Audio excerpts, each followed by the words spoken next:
to the committee your names, please, quickly. Thank you, Chair. My name is CP Elijah Musawi Mugaka. Richard? Elijah. Also Elijah, sorry, yes? Yes. Mugaka, yes, bank number? 24903. 24903. So you're the one who signed these financial statements? Yes. And you're the one responding on behalf of the governor, indicating that according to you, you've issued all the relevant documents. You're satisfied with what you delivered to the auditors? As per the query the auditors raised, they asked about the attachment which were missing. That's what the contract and the engagement letter, and is what we have supported. So it doesn't bother you that the accountant are raising the issues that they are not able to reconcile of amount almost 2 million?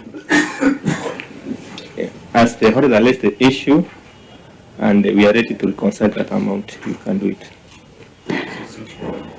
So you agree that the auditors do not have all the relevant documents for them to audit and reconcile on this matter? You agree? Chair, let me help there.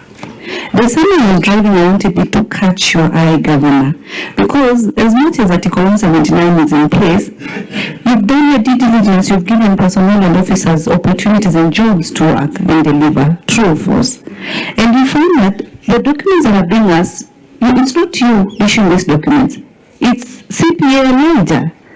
And we need to be on the same page that he needs to own up, because the other concern I'm also having with Elijah, the CPA, a member of his board, under number 24903, is not in good standing as we speak. Why are you also not in good standing, and you're also signing financial statements? Are you in good standing? Yeah. Are you good or bad? Are you good or bad?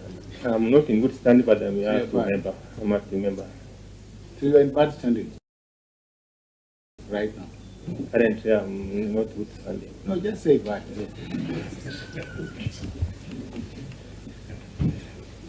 But you worked, but Elijah, you worked, the governor found you in Kisi County. Yeah, yes. Oh no, sorry. Being in Kisi County government. I was in 2016.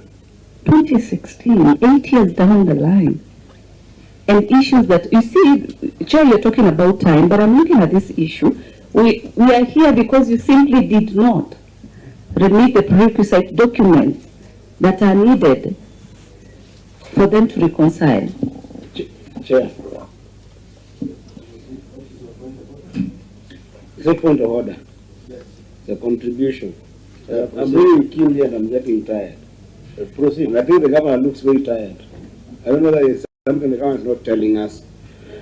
No, about tea. Tea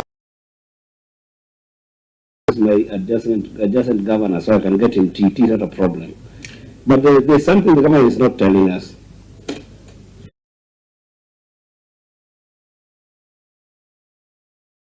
Governor, are you okay with this? All these employees? Is that the accountant who gave this document? Do you know the document that you're required to give? Do you understand the document that the auditor is asking for here? Through the governor, I'm just asking a very humble question. Chair, I think I want to say this. This is among those officers I think who are better.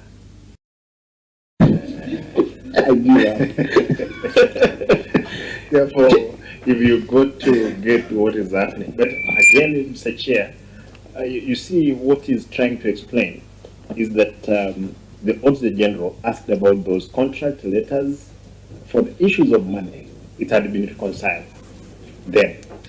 Therefore, it's not an issue that we are going to reconcile now, as it were. But what the auditor had asked is what they are saying has been provided, and we are in agreement with the Auditor Generals. You know what usually happens, Governor, and you need to take in interest. The hospital management and we have seen that with other hospitals. They quietly engage casuals, quietly, and end up paying them these monies. You see, like in this case, all these people, are they employees of the hospital or they are just casuals?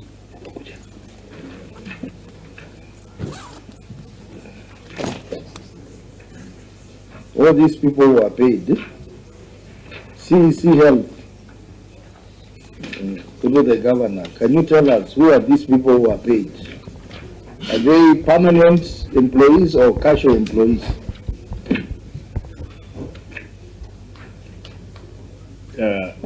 Let the CEO respond on that, because the one who CEO. engages those people. Chair and honorable members, the hospital engages from time to time employees at the casual levels and the professionals as locum part-timers on contract.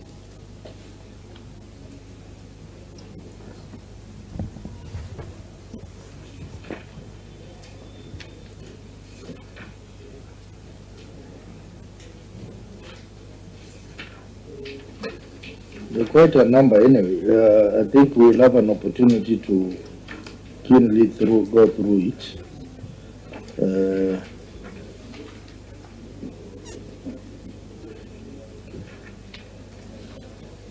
So, Auditor, what is the way forward on this?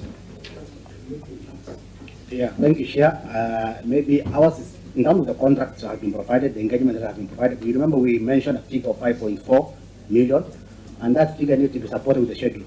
So when Annex 1A, schedule of the amenity wing expenses, is not adding up to 5.476 million, then that's where we have an issue.